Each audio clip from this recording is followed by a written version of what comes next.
Incendie à Marseille, on était encerclés.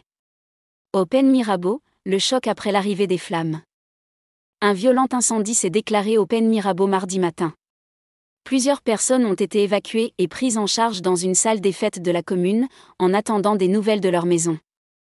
J'ai peur, je ne comprends plus rien. Ibrahima, 25 ans, est encore vêtu de son gilet orange dans l'espace Tino Rossi des Pen Mirabeau, où les évacués sont accueillis.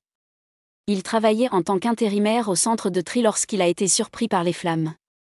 Réfugié sur le parking avec d'autres membres de son équipe, il a été pris en charge par les pompiers. Le vent soufflait dans tous les sens. Sur le parking, plusieurs véhicules, dont sa moto, sont partis en fumée. À l'intérieur, son sac, avec ses papiers d'identité, sa carte bancaire et une somme d'argent conséquente en liquide. L'homme se prend la tête dans les mains. Le plus important, c'est ma vie. Mais sans mes documents, ma moto, comment je vais pouvoir travailler ? J'ai envie de rentrer chez moi mais je ne sais pas comment faire, soupire-t-il, en état de choc. Hassen, 58 ans, était également intérimaire au centre de tri. Il a filmé la scène qu'il se repasse en boucle sur son téléphone. Une fumée noire envahit l'écran. On était encerclés, le vent soufflait dans tous les sens, s'anime-t-il. Je veux rentrer chez moi à Marseille, mais j'attends. Devant la salle des fêtes, des camions de pompiers et des hommes en uniforme trahissent l'urgence du moment. Au loin, on entend le bruit des hélicoptères et des sirènes. Depuis mardi matin, un violent feu s'est déclaré au Pen Mirabeau en bordure de l'autoroute A552.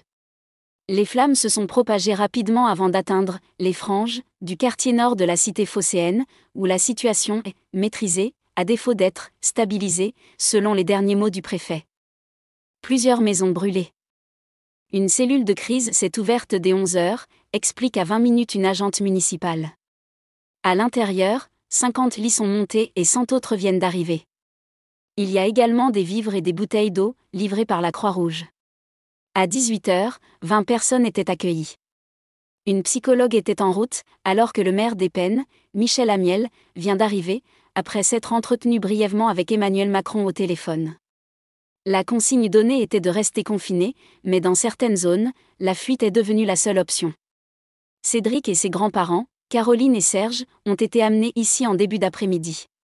Ils portent encore sur eux l'odeur de la fumée. Ce matin, il y avait juste un peu de fumée, mais tout est allé tellement vite, raconte-t-il. Peinant à respirer à leur domicile, ils ont décidé de quitter leur lotissement des collines des Cadeneaux. Munis d'une serviette humide blanche, devenue grisâtre, ils sont partis à pied.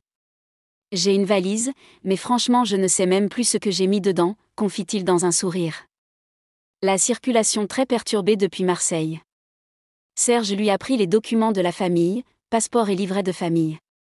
Et même un missel.